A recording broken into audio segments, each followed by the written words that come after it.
सम्मान्य उपराज्यपाल एडमिरल देवेंद्र कुमार जोशी जी, पद्मश्री पंडित हृदयनाथ मंगेशकर जी,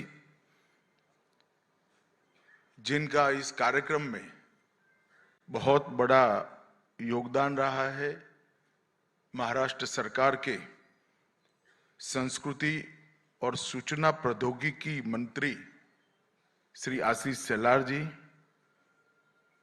आज के कार्यक्रम के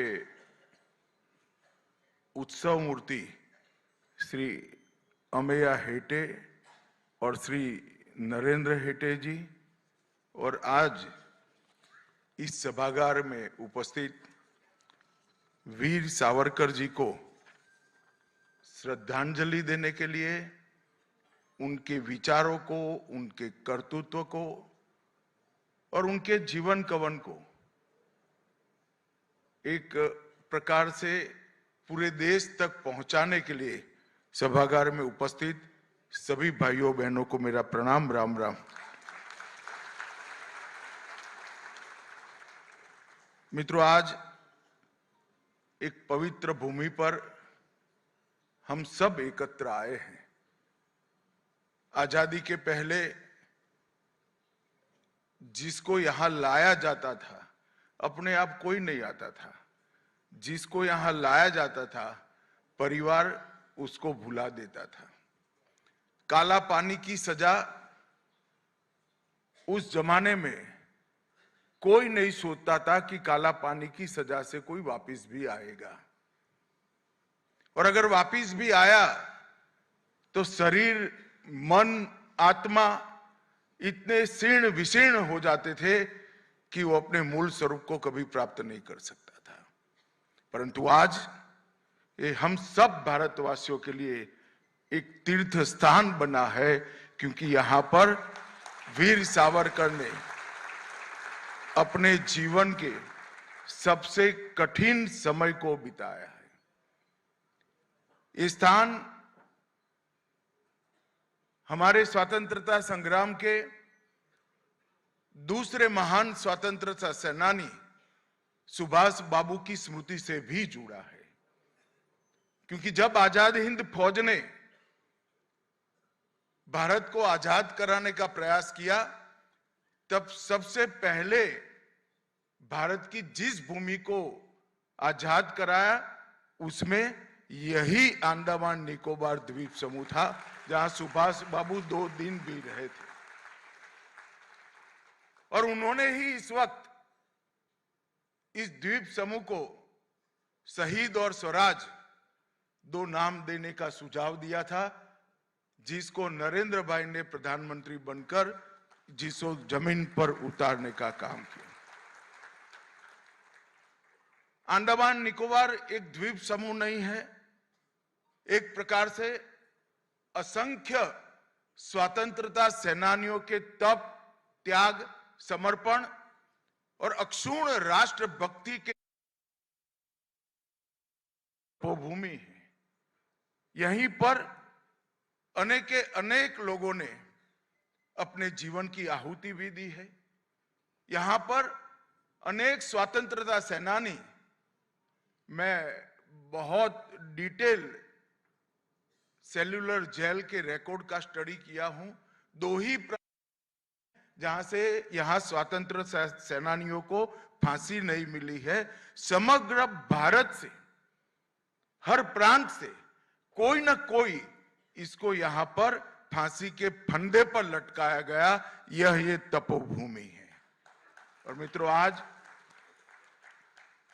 बहुत बड़ा अवसर है कि यही तपोभूमि पर वीर सावरकर की आदमकद प्रतिमा का लोकार्पण हुआ, और लोकार्पण सावरकर जी के विचारधारा को एक प्रकार से सही मायने में आगे बढ़ाने का काम जो संगठन कर रहा है, इसके सरसंघचालक पूजनीय मोहन जी के हाथों से हुआ है। ये भूमि भी पवित्र है, वीर सावरकर की स्मृति भी पवित्र है, और मोहन जी के हाथ से इस प्रतिमा का अनावरण और सोने में सुहागा की तरह इसको चिर स्मरणीय बनाता है। मित्रों, आज जो प्रतिमा लगी है वो सालों तक वीर सावरकर जी के बलिदान, संकल्प और भारत माता के प्रति अखंड समर्पण का एक प्रकार से प्रतीक रहने वाली है। ये प्रतिमा कई दशकों तक आने वाली पीढ़ियों को सावरकर जी के जीवन से प्रेरणा लेने का संदेश देगी। ये वीर सावरकर ने करे हुए आह्वान को हमारे युवाओं को आत्मसात करने के लिए एक बहुत बड़ा स्थान बनने वाला है।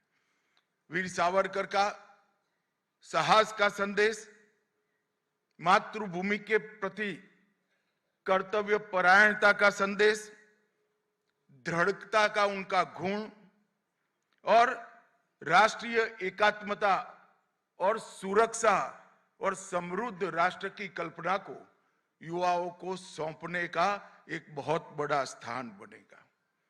सावरकर जी का एक वाक्य मेरे जैसे कई सावरकर जी के अनुयायियों के लिए बहुत महत्वपूर्ण है। वीरता ये भय का अभाव नहीं है। वीरता भय ऊपर प्राप्त की हुई विजय है। जो भय को नहीं जानते हैं वो हमेशा से वीर होते हैं, परंतु सच्चे वीर ये होते हैं जो भय को जानते हैं और परास्त करने का साहस रखते हैं, वो ही वीर है। और सावरकर जी इस वाक्य को जिए हैं। जब उन्होंने इस देश को आजाद कराने का प्रण लिया, पंडित जी ने कहा तभी मुझे मालूम पड़ा कि 11 साल की आयु में शिव स्तुति की रचना उन्होंने की थी। मुझे मालूम नहीं था, और वो भी तिलक महाराज के सामने की थी। ये गुण उनके बाल सहज मस्तिष्क में से उभरा हुआ गुण था। परंतु जब वो बड़े हुए, इंग्लैंड गए, तब उनको मालूम था कि किस प्रचंड शक्ति के खिलाफ वो भारत माता को आजाद कराने का प्रण लेकर निकले हैं। इसका भय नहीं है, भय नहीं होगा ऐसा कोई न माने, परंतु मातृभूमि के प्रति उत्कंठ समर्पण का भाव ये भय के ऊपर विजय प्राप्त कर गया और वीर सावरकर बने। मित्रों, यहां पर आज एक कॉफी टेबल बुक का भी विमोचन हुआ है। मैंने ध्यान से देखा है नहीं है, मगर उसका जो कवर पेज है उसको देखा है। सावरकर जी के सभी गुणों को इसके अंदर समाहित करने का प्रयास किया है। सावरकर के विचारों को आगे बढ़ाने वाले कई महानुभावों का आज यहां पर सम्मान भी हुआ है। पंडित हृदयनाथ मंगेशकर जी, शायद इस सभागार में एक ही व्यक्ति है जिन्होंने सावरकर जी को सदैव देखा है, ऐसे पंडित जी का सम्मान हुआ। डॉक्टर विक्रम संपत जी, जिन्होंने बहुत तरीके से सावरकर जी के जीवनी को पुस्तक में संजोने का काम किया है। रणदीप हुड्डा, मैं जब सुना कि रणदीप जी वीर सावरकर की भूमिका एक फिल्म में अदाकार के रूप में अदा करने वाले हैं, तब मुझे लगा कि रणदीप जी ने गलत जगह पे हाथ डाल दिया है। सावरकर जी के चेहरे पर जो दृढ़ता, जो आत्मविश्वास, जो देशभक्ति और देश के प्रति समर्पण का जो भाव था, वो कोई कलाकार नहीं ला पाएगा। मगर रणदीप जी आप सफल हुए हैं बहुत अच्छे तरीके से। आपने सावरकर जी के जीवन चरित्र को आज की युवा पीढ़ी के सामने रखने का काम किया है। सागर को कोई बांध नहीं सकता। इस प्रकार से सावरकर जी के गुणों को, उनके जीवन की ऊंचाई को और उनके अनेक आयाम वाले व्यक्तित्व को पुस्तक, कविता या फिल्म में संजोकर रखना बहुत कठिन है, मगर ये जो प्रयास हुए हैं अलग अलग स्तर पर, वो प्रयासों ने आने वाली पीढ़ियों को सावरकर को समझने का एक बहुत बड़ा जरिया दिया है। इसलिए आज जिन सभी महानुभावों का सम्मान हुआ है उनको भी मैं मनपूर्वक प्रणाम करना चाहता हूं। आज पंडित हृदयनाथ मंगेशकर जी और उनकी टीम ने जो संगीतमय प्रस्तुति की, इससे पूरे भारत के लोग आह्लादित होंगे। ये कार्यक्रम जो भी देखेगा वो कुछ साल पीछे चला जाएगा। मराठी में की, काफी लोगों को लगा होगा कि मैं तो मराठी नहीं हूं, मगर मैं आधा मराठी हूं। मेरी पत्नी महाराष्ट्र से आती है, तो मुझे मराठी समझ में तो आती है। और सागरा प्राण तरमरला, ये गीत एक प्रकार से मातृभूमि के विरह में लिखा हुआ गीत है, परंतु ये आजादी की युद्ध के लिए प्रस्थान गीत भी है। उसी गीत में उन्होंने सागर जितनी समस्या को भी भारत माता आचमन कर कर पी जाएगी, ऐसा भाव उन्होंने रखकर ये आजादी का एक प्रकार से उद्घोष उन्होंने किया था। यहाँ शरद पोंक्षे जी का भी सम्मान हुआ और आज सावरकर जी के सम्मान में 116 साल पहले रचे हुए अमर गीत को, सागर तुम मेरी मातृभूमि की ओर ले चलो, प्राण अब कुंठित होते हैं। मित्रों, प्राण कुंठित तभी होते हैं जब विरह, वेदना, सहन शक्ति के बाहर जाती है। एक देशभक्त युवा विदेश के किनारे पर रहकर जब कहता है कि मातृभूमि के विरह से मेरे प्राण कुंठित होते हैं, वो ही देशभक्ति की पराकाष्ठा का वर्णन कवि इससे अच्छे शब्दों में नहीं कर सकता। ये गीत की रचना इंग्लैंड के ब्राइटन सागर किनारे पर की गई और इसके एक एक पंक्ति में, एक एक शब्द में मातृभूमि के प्रति अमर प्रेम झलकता है और यही इस गीत को अमर बनाता है। वो ये भी कहते हैं कि मुझे वहां ले चलो जहां मेरी जड़ें हैं, जहां का हर कण मेरे अस्तित्व को पहचानता है। व्यक्ति का अस्तित्व सिर्फ सरस शरीर से नहीं बनता है। व्यक्ति का अस्तित्व जिस विचारधारा का वो अनुसरण करता है वो विचारों से भी होता है। व्यक्ति का अस्तित्व, आत्मा जिसको श्रेष्ठ मानती है वो संस्कृति से भी होता है और व्यक्ति का अस्तित्व उसके कर्म से भी होता है। और वीर सावरकर के ये तीनों गुणों को अगर कोई पहचान पाता है उसी भी होता है। व्यक्ति का अस्तित्व, आत्मा जिसको श्रेष्ठ मानती है वो संस्कृति से भी होता है और व्यक्ति का अस्तित्व उसके कर्म से भी होता है। और वीर सावरकर के ये तीनों गुणों को अगर कोई पहचान पाता है तो भारत ही पहचान सकता है। और इसलिए उन्होंने कहा था, मुझे वहां ले चलो जहां मेरी जड़ें हैं, जहां हर कण मेरे अस्तित्व को पहचानता है।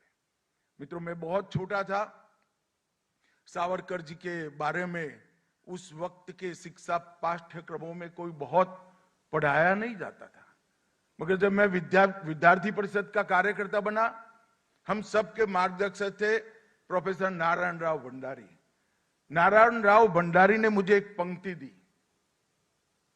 वो पंक्ति थी, तुझ साठी मरण ते जनन, तुझ विण जनन ते मरण। ये वाक्य नारायण राव भंडारी ने मुझे दिया था और उन्होंने कहा था, अमित तेरे जैसे युवाओं ने इसको जीवन का ध्येय वाक्य बनाना चाहिए। मुझे मराठी नहीं आती थी, थोड़ा बहुत समझ में आता था। मैंने भंडारी जी को कहा कि भंडारी जी, ये वाक्य किसके द्वारा बोला गया और उसका भावार्थ क्या है? तो उन्होंने कहा, ये वाक्य वीर सावरकर का वाक्य है कि मातृभूमि तेरे बिना जीवन मेरे मृत्यु के समान है और तेरे लिए मृत्यु ही मेरा जीवन का लक्ष्य है, मेरे लिए जीवन है।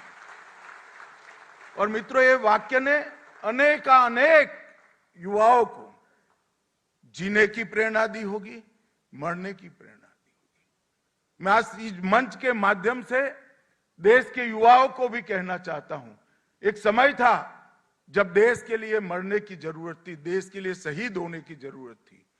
आज देश के लिए मरने की जरूरत नहीं है, परंतु देश के लिए जीने की जरूरत तो आज भी है। तभी जाकर सावरकर की कल्पना का भारत हम बना सकते हैं।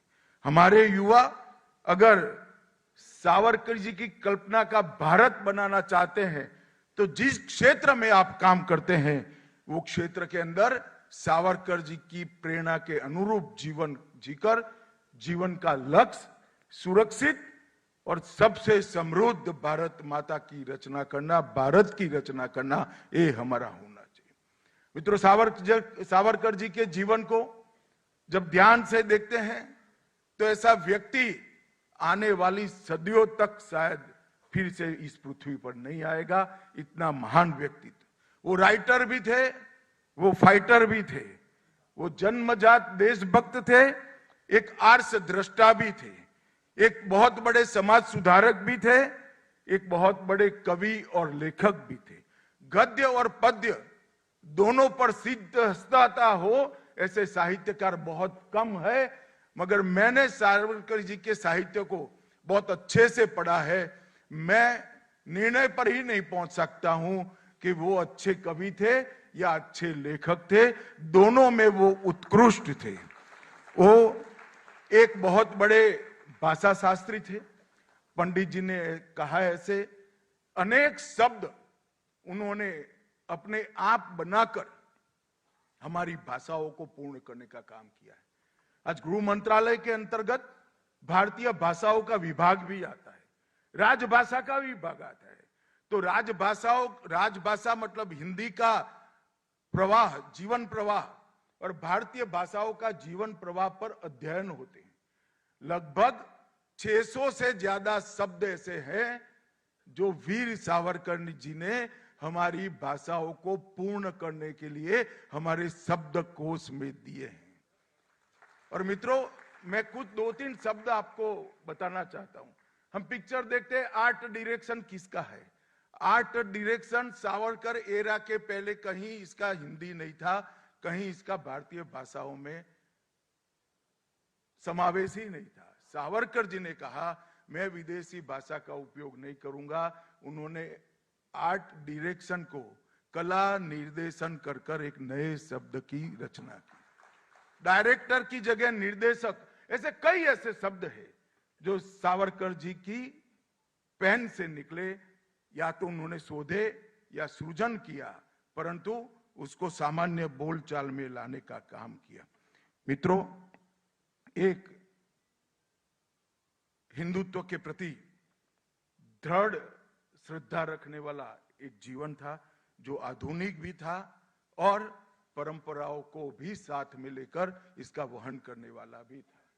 वीर सावरकर जी ने अस्पृश्यता को निवारण के लिए जो योगदान दिया है, इस देश ने इसके लिए कभी सावरकर जी का सम्मान नहीं किया। सावरकर जी ने हिंदू समाज की सारी कुरीतियों के खिलाफ उस वक्त संघर्ष करने का काम किया और उसको समाज का विरोध झेलते हुए भी आगे बढ़े।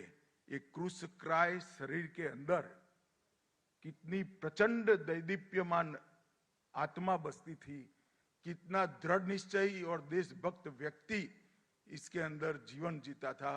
उसका अंतिम शिखर तब आया जब वो बीमार हो गए थे। बीमार होने के बाद आज के जमाने में हम लोग देखते हैं, हम सब करते हैं, अपने परिजनों को बचाने के लिए वेंटिलेटर रखते हैं, नाना प्रकार के प्रयास करते हैं।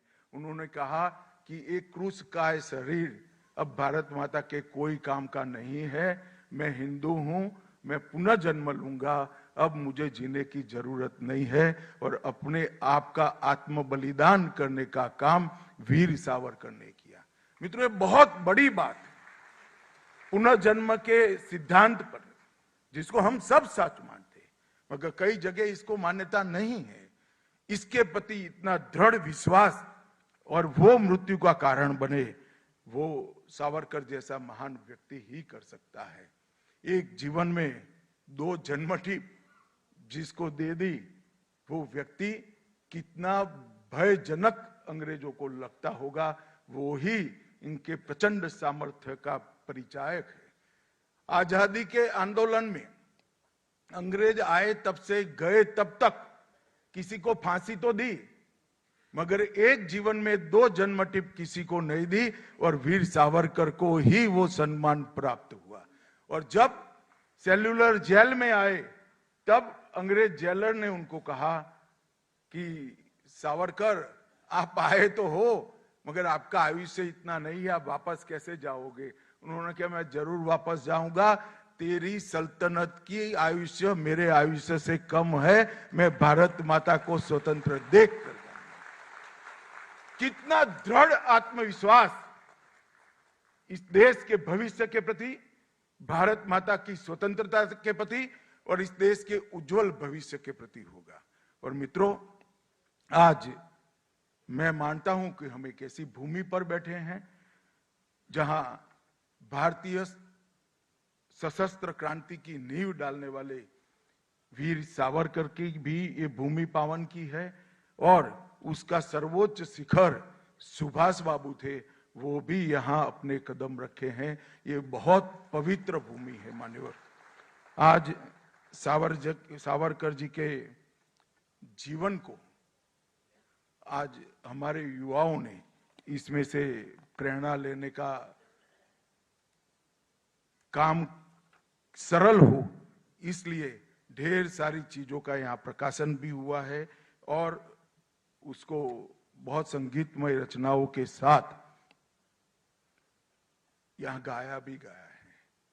मैं इस कार्यक्रम के माध्यम से देश भर के 16 साल की कम आयु वाले बच्चों के अभिभावकों को, इनके माता पिता को एक अपील करना चाहता हूं। एक बार इस सेल्युलर जेल में जिस काल कोठरी में सावरकर जी का निवास था, जिसके ठीक सामने लोगों को फांसी पर चढ़ाने का काम किया जाता था, जिससे सावरकर जी की हिम्मत तोड़ दी जाए, वहां 7 बाय 11 की कोठरी, रोज खाना भी न मिलता था, पानी भी नहीं मिलता था।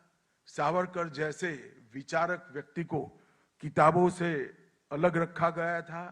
रोज कोपरा को बैल के कोलू के अंदर लगकर तेल निकालने की यातनाएं दी थी। वहां पर भी सावरकर जी ने कील के उपयोग से पत्थरों पर साहित्य सृजन करने का काम किया। और मैं आज एक बात बताना चाहता हूं, साहित्य सृजन वो ही कर सकते हैं जिसका मन और आत्मा दो में से कुछ कुंठित न हो। 2 जन्म टिप देने के बाद भी जिस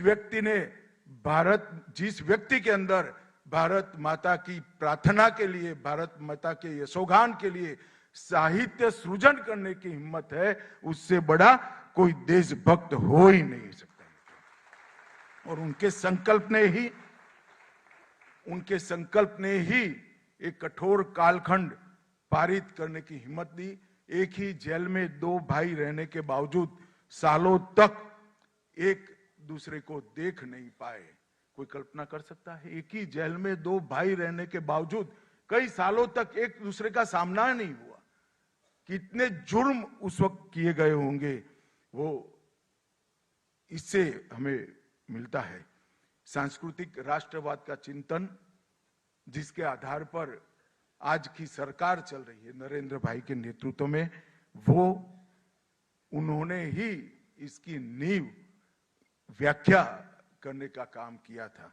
मित्रों, ऐसी सामूहिक पहचान जो भारतीय उप महाद्वीप के सांस्कृतिक मूल्यों, परंपराओं और इतिहास से उपजती है, इसको कई लोगों ने आगे बढ़ाने का काम किया। उसमें से सबसे प्रखर इसके उपासक वीर सावरकर थे। अंग्रेजों ने शिक्षा के माध्यम से हमारे देश पर हमेशा के लिए गुलामी का बोझ और गुलामी की मानसिकता थोपने का प्रयास किया था। इसीलिए 1857 के स्वातंत्र संग्राम को इन्होंने विप्लव का नाम दिया था। वीर सावरकर अकेले ऐसे व्यक्ति थे जिन्होंने सन 57 के स्वतंत्रता संग्राम को विप्लव की जगह स्वातंत्र संग्राम का नामाभिधम कर देश की सच्ची स्पिरिट को आगे बढ़ाया। और 1857 प्रथम स्वतंत्रता समर, ये पुस्तक देश के सभी पुस्तकों में एकमात्र पुस्तक ऐसी है जो प्रकाशित होने के पहले ही अंग्रेजों ने इसको बैन कर दी थी। कोई पुस्तक प्रकाशित भी नहीं हुई है, उसको प्रकाशित होने के पहले बैन करने का काम अंग्रेजों ने किया था। उस पर प्रतिबंध लगा दिया था। इसको छापना, पढ़ना, बांटना, सभी चीजों पर प्रतिबंध था। क्यों था? क्योंकि उसका टाइटल ही ऐसा था कि 1857 में जो हुआ था वो अंग्रेजों के प्रति विप्लव नहीं है, हमारा स्वातंत्र का अधिकार है। और इसके लिए अनेक हुतात्माओं ने जो बलिदान दिया वो पहला स्वतंत्र समर था।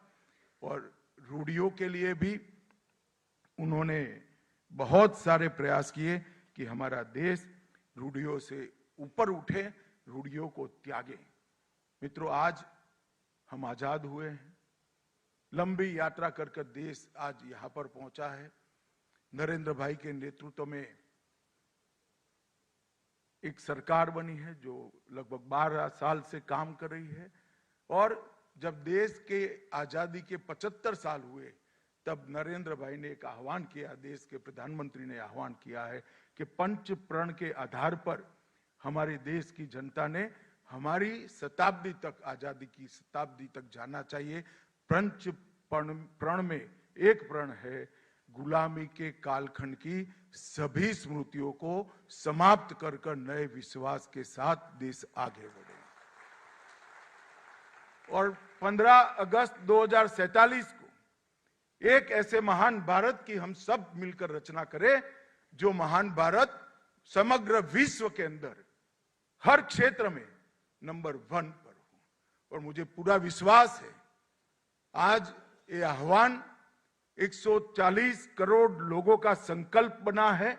और एक व्यक्ति जब एक कदम चलता है तो एक कदम आगे बढ़ते हैं, परंतु एक ही दिशा में 140 करोड़ लोग आगे बढ़ते हैं तो हम 140 करोड़ कदम आगे बढ़ते हैं। यही बात महान भारत की रचना करेगी। भारत समृद्ध भी होगा, भारत सुरक्षित भी होगा, भारत संस्कृत भी होगा और भारत शिक्षित भी होगा। भारत का स्वास्थ्य, हर जन का स्वास्थ्य हम बहुत अच्छे तरीके से मैनेज कर पाएंगे। इस प्रकार के भारत की रचना ही वीर सावरकर की कल्पना थी।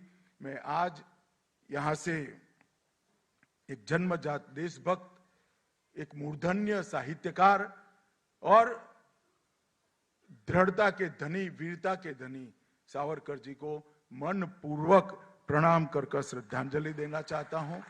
मित्रों, पद्मश्री, पद्म विभूषण, सभी प्रकार के अलंकरण जो मिलते हैं वो सरकारें देती है। वीर सावरकर को वीर की उपमा कोई सरकार ने नहीं दी है, देश के जन जन ने देने का काम किया। यही इनकी स्वीकृति बताता है। आज पूजनीय मोहन जी के उपस्थिति में इनकी अमर कृतियों का संगीतमय नए सुरों में पंडित जी ने हम सबको सुनने का मौका दिया। पूजनीय मोहन जी ने एक प्रतिमा का भी अनावरण किया और एक कॉफी टेबल बुक भी बनाया है। मैं आशा करता हूं कि सावरकर का विचार विशेषकर हमारे किशोरों में, युवाओं में और बच्चों में सभी अभिभावक इसको आरोपित करें, इससे संस्कृत करें। यही अभ्यर्थना के साथ मेरी वाणी को विराम देता हूं। वंदे मातरम।